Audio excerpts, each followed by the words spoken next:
looking at facilitation skills, which I'll explain what they are if you're not familiar with the term. But before, and I'm going to show you some practical activities that may seem a little bit unusual or experimental to you later. But before I do that, I want to kind of introduce the background, the theoretical background to the idea of facilitation.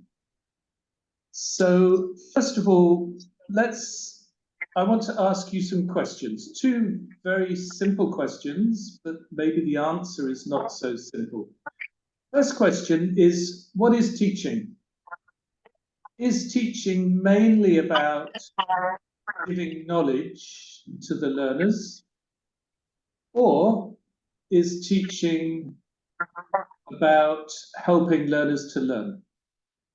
And the second question, is learning primarily about knowing something, or is learning primarily about doing something? So is it knowledge, or is it the application of knowledge? I want you to put in the chat your answers. So number one, A or B, number two, A or B. And you can't say it depends, because that is what most people probably want to say.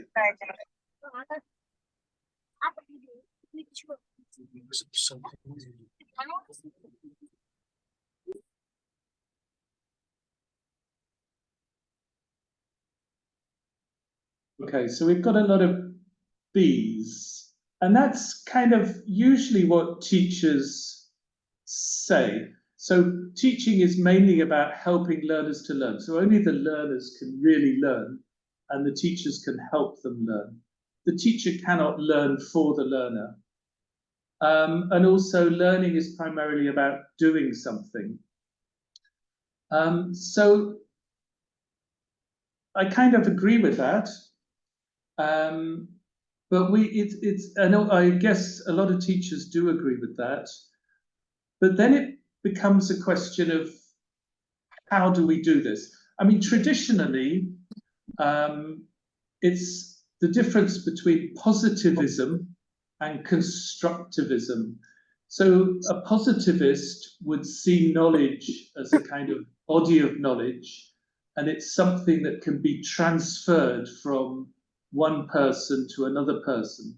So a traditional teacher, for example, would see their job as transferring the knowledge that they have to the learner. However, constructivists would believe that knowledge is something that is negotiated. It's a process. It involves interaction between people, and we construct knowledge through interaction. So my observations of teachers is very often the role of the teacher. I'm going to give you two models, two contrasting models. Probably most teachers are in the middle, but some teachers, and probably the majority of kind of traditional teachers, see their role as transmitting information. So transmitting information. And I call this the competence model. And basically their lessons have aims, they have materials, they have a procedure, and they follow a curriculum. And each year, the lesson is more or less the same. Every time they do this topic or this unit or this course book, the lesson plan is very similar. They believe that learning is all about receiving content. So the learners receive the content. Lessons tend to be quite teacher-centered, and lessons are routine and scripted, and you can take your lesson plan from one year to another, or from one course to another. However, a contrasting model are teachers who see their roles as facilitators of discovery. And I call this model, the performance model. And here the teachers, the lessons are more built on contexts. They're more built on, okay, what would we do in this situation? And often it's personalized. So have you ever done this? Or what are you going to do about this? What is your experience? How do your experience relate to this topic? So the context is more important. Learning involves doing things. It involves using the language. So much more task-based kind of activities. Lessons tend to be more learner-centered, with learners working more in pairs and groups. And the lessons are more open-ended. It's unpredictable what will happen. It doesn't follow an exact plan or an exact routine. So with these two descriptions of teachers, how do you see yourself? Do you see yourself more as teacher A, a transmitter of information, or do you see yourself more as teacher B, a facilitator in the classroom? And maybe you'd like to put in the chat what you see yourself. Do you see yourself as a transmitter of information or as a facilitator?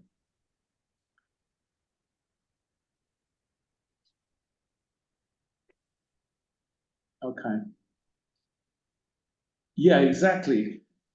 It is not easy. Good. So a lot of people probably like to see themselves as a facilitator, but in reality, they're probably pushed into teacher A, often by the system, the institution, the needs, if it's an exam, the needs to complete the exam, follow the course book.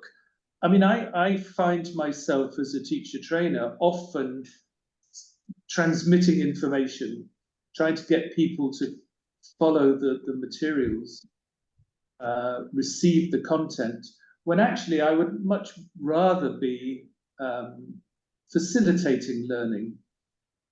So it is not easy, definitely. And I want to try to answer the question, how can we become facilitators?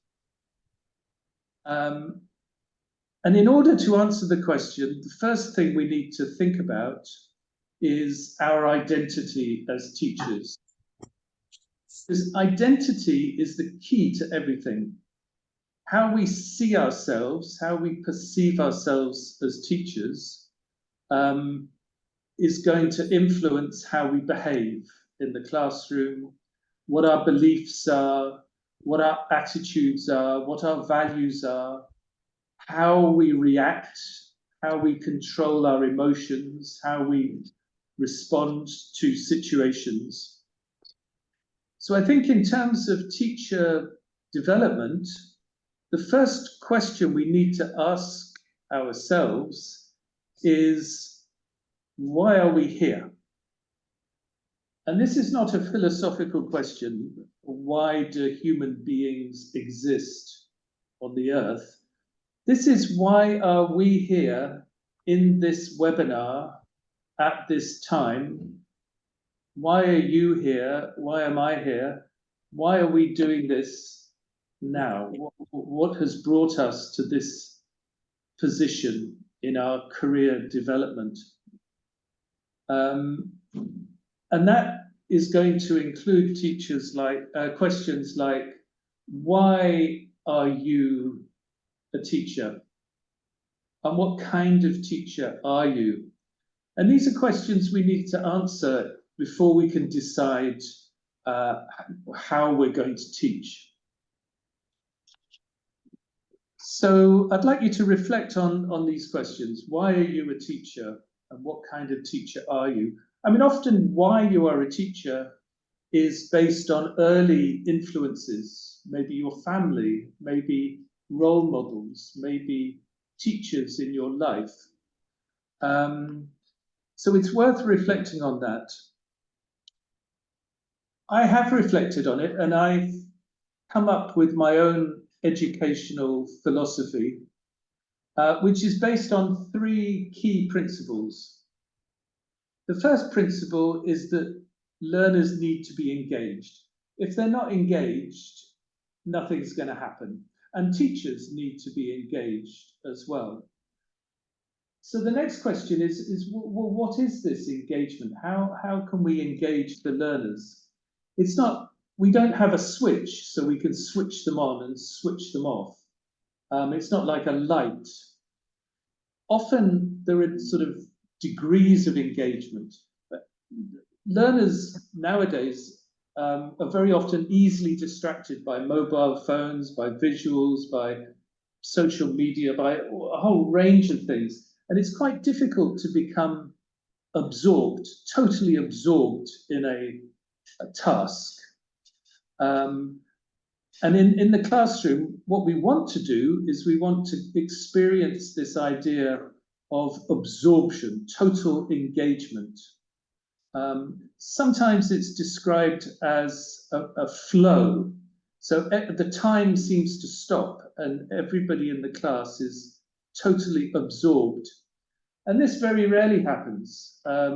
It's not easy to get the whole group engaged in a task.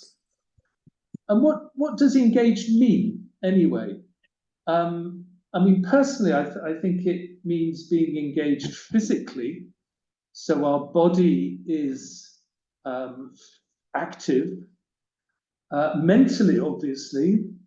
I mean, when we think about engagement, usually it's sort of cognitive engagement, but also emotionally. I mean, very often in the classroom, we kind of ignore emotions, but they're very important. We need to know how the learners are feeling. I mean, are they tired? Are they exhausted? How do they feel? And how can we take that into account when we want to engage them? And also socially, are they socially engaged? Are they in an environment which encourages them to share ideas and interact with each other? So this is the first one. Learners need to be engaged, but it's not easy. It takes time. It's something that needs to be built. You can't just say, okay, look at me, everyone, now you're engaged. That doesn't work. The second principle is that learning is social, it's dynamic, and it's interactive. In other words, I think learning involves interaction. We learn from each other. It's all about sharing ideas and creating a safe environment for learners to interact. And this is where learning happens. And again, this doesn't happen automatically. Often learners don't want to interact. Often there are tensions, there are enemies, there are people you don't like, who you don't want to interact. So creating a space where there is a positive atmosphere is very important. And the third principle is that only learners can learn. Teachers can only facilitate the learning. And this is actually a little bit radical. I mean, very often a traditional model of teaching would see the teacher as the king, and content, material, curriculum is what drives everything. And this puts a lot of responsibility on the shoulders of the teachers, because the teachers have to cover the material. But in reality, I think this is impossible. I don't think a teacher can cover the material for the learners. So we need to recognize that the learners have to be responsible for their own learning.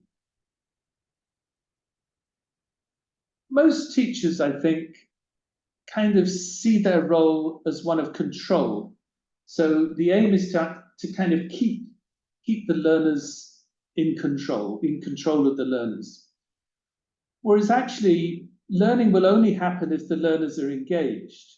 And the learners will only be engaged if there is opportunities for interaction, high level of eye contact between the learners, and often control takes precedence over engagement. However, I believe the opposite is what we should be doing, that we should be creating a positive learning environment first, and then worry about the content and the materials and the curriculum as a secondary thing. So what does that mean? I mean, well, in reality, yeah, this learner-centered pedagogy is not something that is new. I mean, it's something that humanist philosophers have been talking about for a long time. Paulo Freire, who was the South American Brazilian pedagogue, talked about the importance of the relationship between educators and learners, and how it's something that needs to be worked on constantly. Carl Rogers, humanist, who believed that it's important that learning experiences are meaningful, that everything starts with the learner.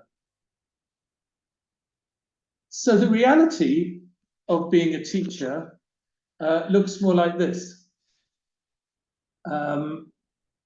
Teachers are exhausted, they have too much to do, the workload is too heavy, and a lot of teachers kind of burn out. This is a recognized issue.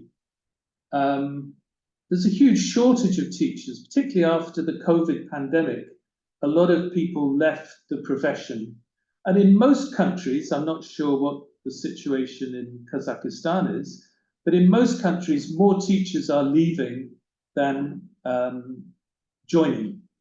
And in Europe, the majority, I think something like 75% of teachers leave the profession in the first 5 years. It just becomes too much for them. And the reason, I think, is because the demands, the syllabus, the content is kind of overwhelming. So I'm going to talk about a few activities that I do, primarily with teachers, but it's also something that you can do with learners. And these activities are all looking at different ways of engaging learners and creating a positive space for learning to happen. The first few activities are trust building. This first one is basically learners in pairs. One is the guide and the other is a blind person. So essentially they close their eyes and the guide will guide them around the classroom. And I'll just show you how that works, an example of it.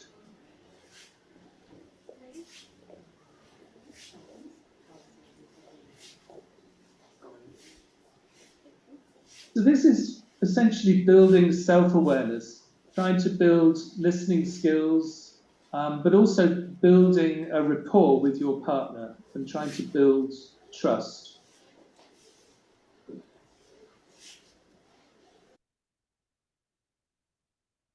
It's an activity that kind of makes us, very often we rely on our eyes for information.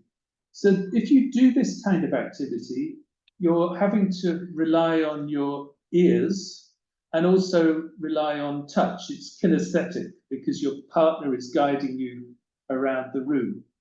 And after the activity, it can lead to reflection if you do it with the teachers.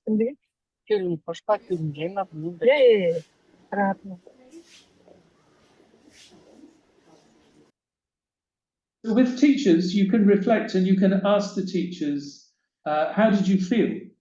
How did you feel with your eyes closed? Was it difficult or easy to keep your eyes closed? How did you manage thoughts? Did you have thoughts that kind of asked you to open your eyes? And how did you manage to keep your eyes closed? And very often people find this activity quite difficult. And I do it a few times and build it up. Another activity that is helps develop trust So, is the wall crash. And this is basically where one learner closes their eyes, they run across the room, and their partner tells them to stop. So this is about self-management. It's about trusting yourself and also trusting your colleagues. so,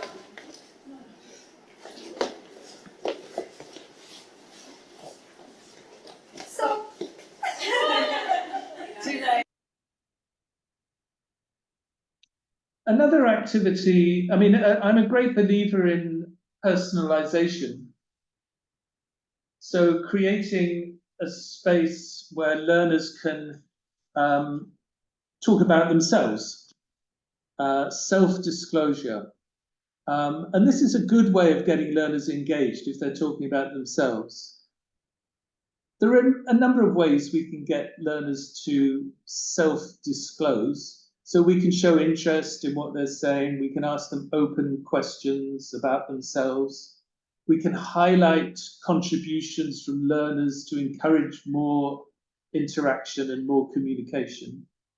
And we can use I statements where we get the learners to, in pairs, complete the sentences. And if they're talking about themselves, then the language becomes more meaningful. So my favorite place at home is, and they can finish the statement for themselves, and then their partner can ask them questions. Oh, really? Why is that? What makes it your favorite place? And obviously we can use this to focus on language as well. So it could be focusing on prepositions of place, describing spatial relations, or emotions. And we can look at, I mean, if we want to use particular grammar, then it can be love. I love sitting, so love plus gerund. But learners at least are expressing personal statements about themselves. And this is one way of encouraging sharing of ideas. Another activity that I find quite useful in terms of building a positive environment is positive affirmations. And basically getting learners to repeat positive things about themselves. For example, I am very clever and smart, and the students repeat it. You might like to repeat this in the privacy of your own, in your room now. I am very clever and smart. I'm a fantastic teacher. My students are really lucky to have me as their teacher. Unfortunately, very often what we hear in the teacher's room is the opposite. We don't hear positive affirmations, we hear negative affirmations. We hear things like, oh, I'm not good enough, or my students are not good enough, or they're not going to pass the exam, or it tends to be kind of a negative. And these are all different ideas for transforming the culture of the classroom and the staff room into something that's much more positive. Other activities that I do that are physical activities, but they are designed to encourage self-awareness, awareness of self and awareness of others, are cooperative activities. For example, if you put students in a group, you can get them to stand in a group and then ask them, give them a problem. So for example, you have to say, okay, 3 people walking, 2 people walking, and the people walking can stop, which means everybody has to be aware of everybody else in order to keep 3 people walking. I'll show you how it works. Okay, let's make it 3 people walking.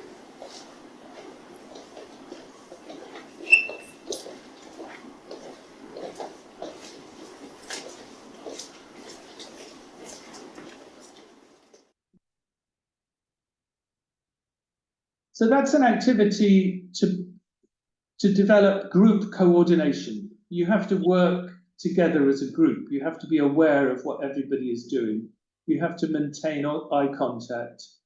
It's a purely kinesthetic activity. It doesn't involve any language. This is another activity, and this is a little bit more complex because it's to develop your listening skills. Basically, everybody is given a sound. Then you close your eyes and you have to find your partner's sound. See how it works. I found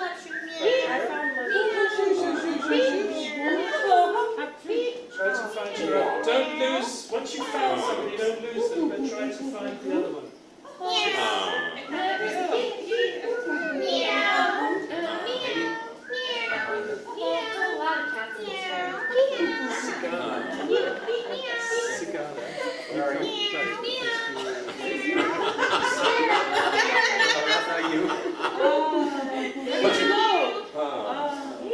Yes, here.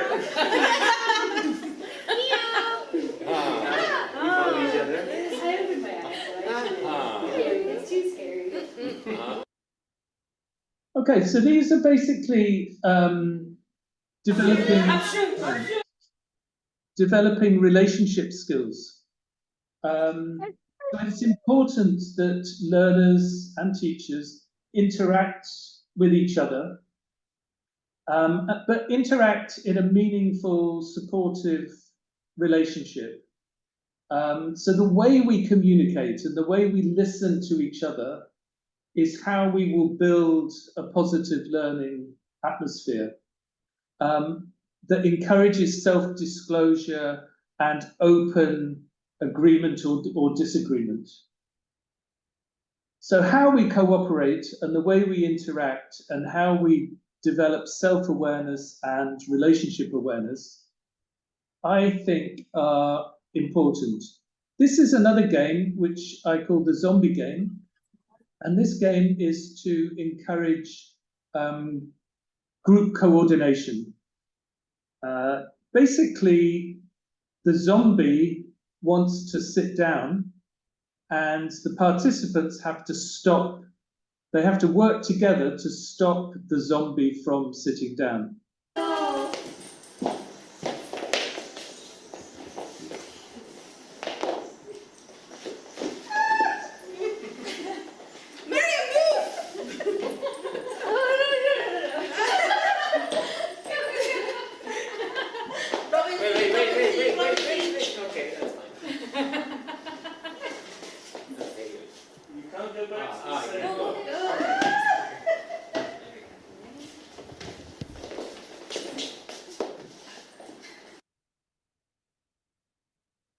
With all of these activities, particularly when I do it with teachers, it's the reflection after the activity that is important. So we will ask questions like, how did the group work together? Was there a leader? Were there followers? How did you communicate? How effectively did you communicate doing this task? And this is all about responsible decision making. So it's kind of thinking about how you can respond to a task and how you feel in these situations. This is another team problem-solving activity. And again, it's the reflection after the activity that is important. Basically, the group is tied in a knot, a physical knot, and they have to untie themselves. So this will involve interaction. One hand. Now put your Finding an left answer hand to the group into problem. the middle and take a different hand, another hand. We have a problem here. We have created a knot. Without letting go of the hands, you have to keep hold of the hands. You have to unravel, untie the knot. Go.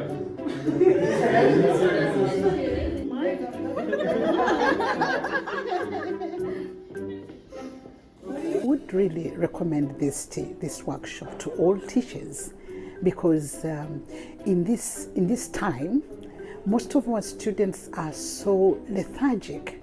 They need lots of motivation. Okay, you find the students maybe they're hopeless, they are not interested. But if you did something new like the games, then it becomes engaging for them, and it gives them a sense of purpose. It gives them an immediate target to meet, and so they come up in the class.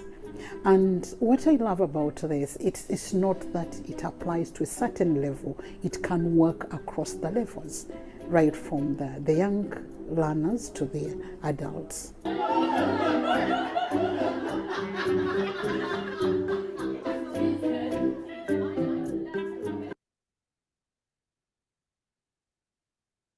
Take one hand and hold it. Now put your left hand into the middle. Okay. Another area that I'm interested in is teacher development. And one of the issues with teacher development is very often it's top down. In other words, a trainer comes in and tells the teachers what to do, basically. There is very little, in my experience, there is very little support from institutions to help teachers help themselves. There isn't much structure in terms of allowing teachers, or particularly experienced teachers, to help less experienced teachers. Often this happens informally in the teacher's room or with a friend, but there isn't much. Teachers generally don't share their problems if they have problems. Generally, the problem is kind of internalized, and you're not encouraged to talk about problems that you have in the classroom. So I wanted to find a way to encourage teachers to interact, to share their problems, to share their critical incidents. And I found Augusto Boal, who was a Brazilian dramatist who created the Theatre of the Oppressed. And his philosophy is that learning starts with an awareness and analysis of your context, and then involves reenacting and reflection to promote change. And I think this is a philosophy that is appropriate for teacher development. So we have to be aware of ourselves and our problems before we can reflect and before we can reenact change. So I've experimented with using Theatre of the Oppressed with teachers.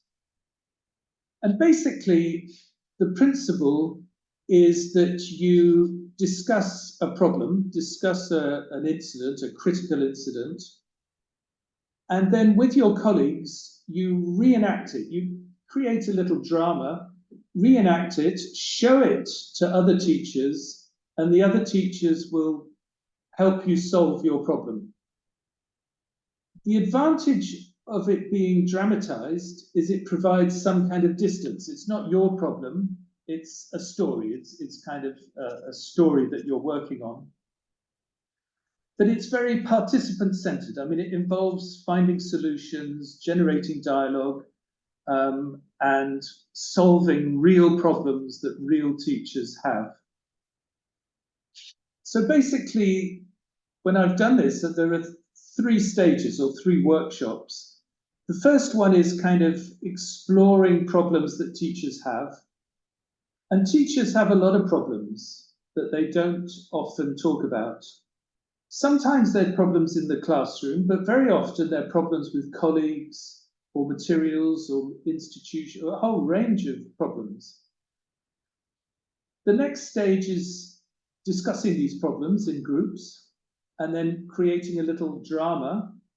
And then the final stage is presenting the drama to an audience and getting the audience to discuss the issues and respond. And I've been exploring these workshops for a while and had positive feedback from them. So I'm going to continue using this kind of methodology for teacher development, encouraging teachers to talk about their problems and sharing them with others who will then help find solutions. The difficulty of all of these things is that they require facilitation skills. In other words, you need somebody who is going to facilitate the interaction, somebody who's going to encourage personal disclosure, to set up the games and to encourage reflection. And that's what we're exploring in a series of workshops that I'm doing face-to-face, because it's kind of needs to be face-to-face. The physical presence is important. And we do these over a weekend in July. So this is my website and blog. On the blog, I have a lot of these activities with much more information about how you can set them up and do them with learners. And here is... I can honestly say that this course was super fun and fabulous, and I do recommend it to all the teachers and managers who want to feel a kind of change in their teaching atmosphere. Definitely join in the workshops here presented by Tom, because they are very interactive, very enjoyable. We had a lot of fun about the workshops, and it's very informative. You get lots of ideas about how to integrate these facilitation skills into your classes. Because of that, I would definitely recommend these workshops to you. Okay, thank you very much for listening. If you have questions, please ask. Typically, the first question people ask is, these activities look great, they look fun, they look interesting, but they take time. They take time away from the syllabus, they take time away from the curriculum, which is why I started with my philosophy, because personally I think creating a learning environment is the first stage. A positive, healthy, effective learning environment is the priority for teachers. So yeah, they do take time, of course, but in terms of my philosophy, this is time well spent, because if learners are not engaged, then learning is not going to happen. But if you do create an effective learning environment, things can happen very quickly. And we all know as teachers that the dynamic in the classroom is one of the most important things to create, but also one of the most difficult things to create. We can feel it when we walk into a classroom where there is a negative atmosphere, and we know that the lesson is going to go very slowly and not much is going to happen in terms of learning. But equally, when we walk into a classroom where there is a very positive atmosphere, time flows. I'll stop sharing my screen.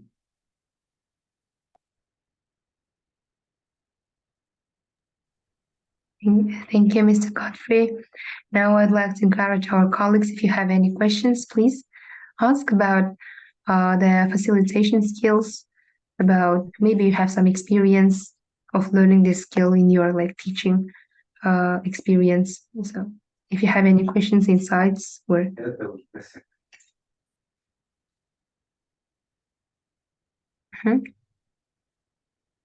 Is there anyone who's having a question?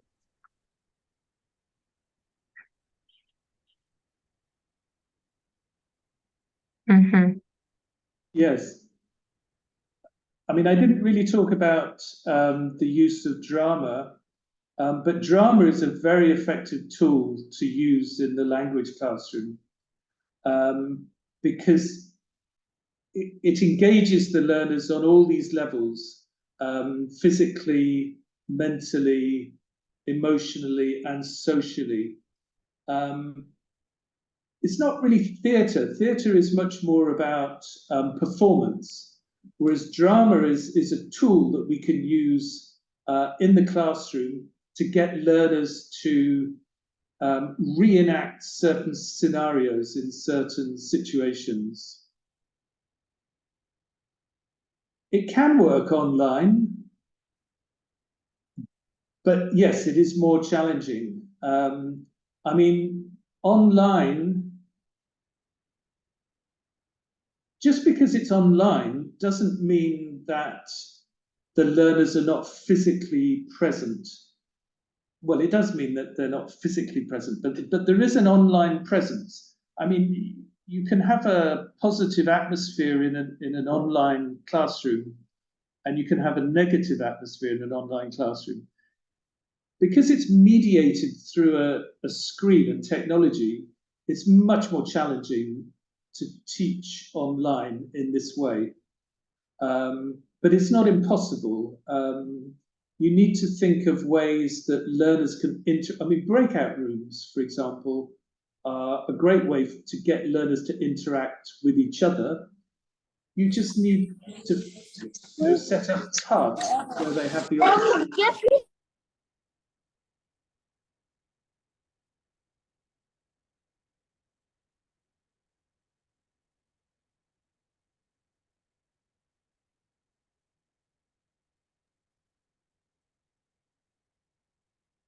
Yeah. Hmm? There was a comment about leadership. Yeah, I mean, I think facilitating is different from leading. Facilitating is kind of leading from behind. So it's creating the opportunity for the learners or the teachers, if it's teacher training. It's creating a safe space and opportunities for things to happen.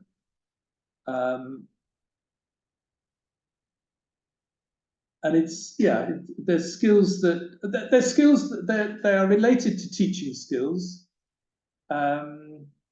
because this is kind of what teaching is all about. It's about encouraging learners to communicate, but they take practice. Thank you very much. Yeah, may I ask one question? Yes.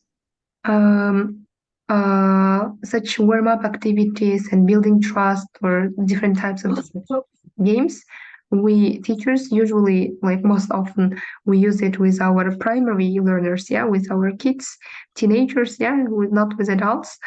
So when it comes to adults or like especially 15 or 16 plus teenagers, they are not like, they are a little bit stubborn, they don't want to move, like it's quite challenging.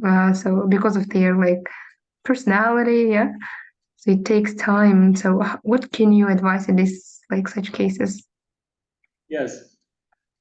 Yes, I agree. I mean, young learners do this naturally. I mean, young learners will use imaginative play very naturally, because that is how children learn a language. Will learn anything through play. I mean, that is how people as children learn. So with young learners, it's easy. With adults, it is also relatively easy, because adults suddenly realize that they actually like playing, and they wish they played more often. You're right, teenagers are difficult because they're building their kind of identity, and they're very self-aware, they're very self-conscious, and they don't want to make themselves appear uncool, if you like. But if that's where the kind of positive environment comes in, if they feel that it's a safe environment, that it's a comfortable environment, that they're with friends, that they all get on well, that is when you can really engage them. emotionally, socially, and they'll start talking about things that are meaningful to them. And I find that it's that age group that often responds either very negatively, they say, I'm not doing this, I want to do it. Or, and this is actually more often the case, extremely positively. They get really into it and they find it more meaningful than anything else, more meaningful than gap fills. So yeah, you're right. I mean, it needs to be something that's introduced gradually, and you need to feel how responsive the learners are. Yeah, thank you for that question. Can I? Yes, Shulas. Okay, so like the physical thing, like physical activities, everything was clear out there. Like I like the idea of like engaging people, yeah, and like improving their physical awareness. But the other thing about drama, like okay, so like it was pretty, like how to say, like drama can help us to solve the problems, but it was pretty abstract. Could you please give some examples of how you actually dealt with some problems, or like, for example, there was this problem and there was this like drama scene, and like we've tried to solve this in this way. Yes. So basically, everybody thought about a problem that they have currently, and then they told their group the story. A whole range of problems. I mean, typical problems are with perhaps a colleague who is, or a manager sometimes, or maybe a learner, or a class that isn't behaving well. So they would describe the stories to their group, and then the group would choose one story and prepare a little dramatization, a little sketch that they would then present to the rest of the group. The rest of the group would watch it, and then there were two ways to do it. One is they could discuss it and say, okay, we understand the problem, this is what I think you should do. That didn't work quite so well. The other thing, and this is what Boal does in Theatre of the Oppressed, is as you're watching it, if somebody who's watching decides that it's not going right, they say stop, and then they can come and enter the drama, they can enter the scene and say, okay, I want to be the teacher. I want to play the teacher now. So they change roles with the teacher, and then they complete the scene and try to solve the outcome. And then somebody else watching can say, stop, I want to be the student. This is how it works. I have a few videos on my blog which demonstrate how it works. But it's different ways of trying to solve the problems that have been dramatized. You could try it with your teachers. You know, if you have a teachers meeting and say, okay, let's talk about our problems, you might, well, see how it goes. Thank you. And Sorry, yeah. sorry, may I ask a question? Yeah. My question was regarding cultural differences. So at the moment, I was an ESOL instructor in England, so where I basically deal with people from different countries with difficult cultural backgrounds. And this is my second year working with a multilingual and multicultural classroom. I was just wondering how it works with your trainees or your students. How do you tackle these problems related to cultural differences? Yeah. Yeah, that's a good question. I mean, I think in my experience, each classroom and each group of teachers that I work with has its own culture. I mean, I work in Istanbul, and we get a lot of trainees, teachers from the Middle East, you know, very different culture from, actually, I was born in the Middle East, but I mean, you know, I was educated in Britain, so I'm kind of multicultural in that sense. So yeah, you need to be aware of the cultural differences, but in my experience, in reality, those differences aren't as significant as all the things that we have in common as human beings. We all have the same problems, particularly as teachers. We all have very similar problems. We all have very similar emotions. We all want to be comfortable and happy. So yeah, you do need to be a little bit aware, particularly of interactions sometimes between physical interaction between, for example, male teachers and female teachers. But actually, in my experience, a lot of that is kind of forgotten about once people get involved in the task. And this is kind of the idea of flow, really. You know, you're so absorbed in what you're doing, you kind of forget about who you are doing it with, and you know, you're just very concentrated on the task and the activity. But yeah, I mean, cultural differences are really important, but not as important as cultural similarities. Thank you so much. Thank you. I went to Uzbekistan, actually, which is, I guess, similar, you know, a neighbor of yours. And I did some of these activities with teachers in Uzbekistan, and they reacted extremely positively to all of them. They were very enthusiastic.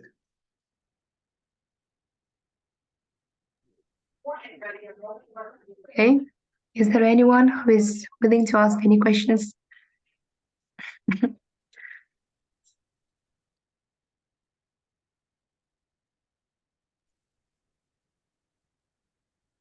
Okay. May I ask one question? So we talked about different ages. How these tools like facilitation skill can be used with different level of English? For example, Yes. like discussion, reflecting, yeah, like all of this stuff can be done with like intermediate or higher level students.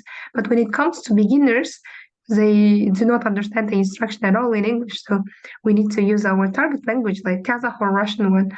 But we are teaching English at the same time, but instructing in Russian or Kazakh. So it feels a kind of guilty inside of us, like we are an English teacher, what we are doing here. Yeah. I mean, a lot of the activities that I do involve no language at all. They just involve.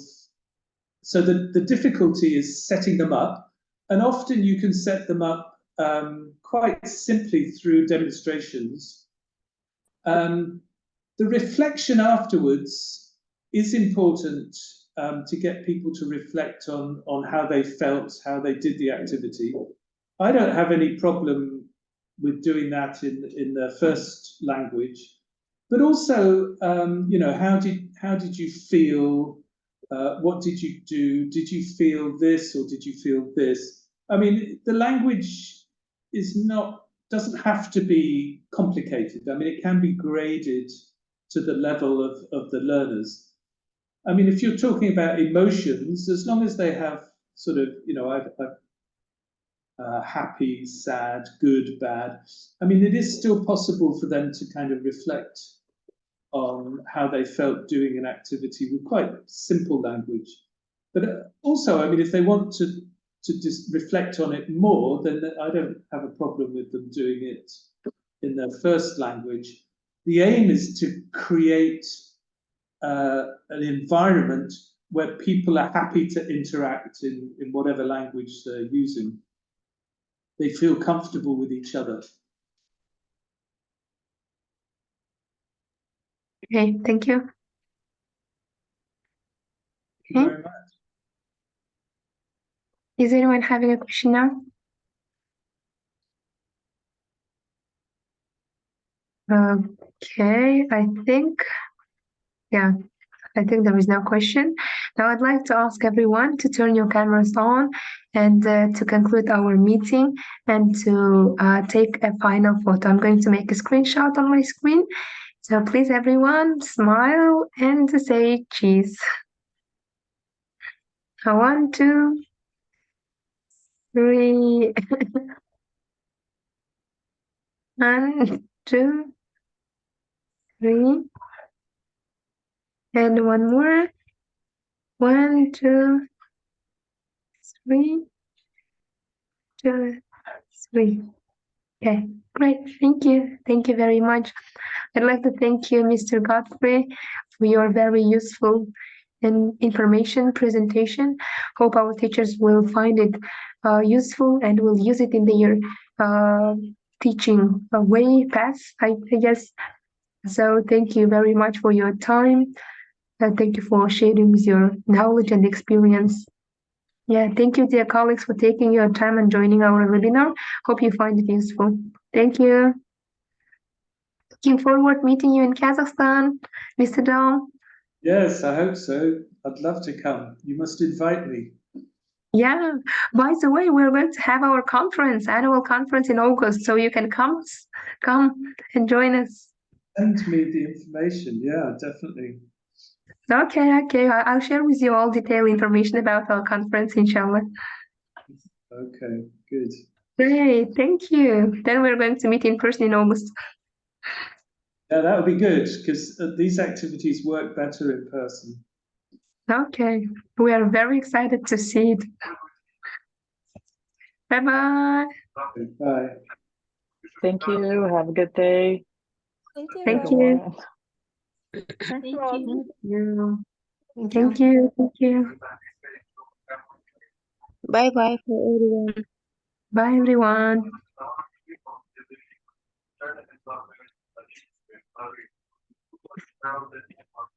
Bye-bye.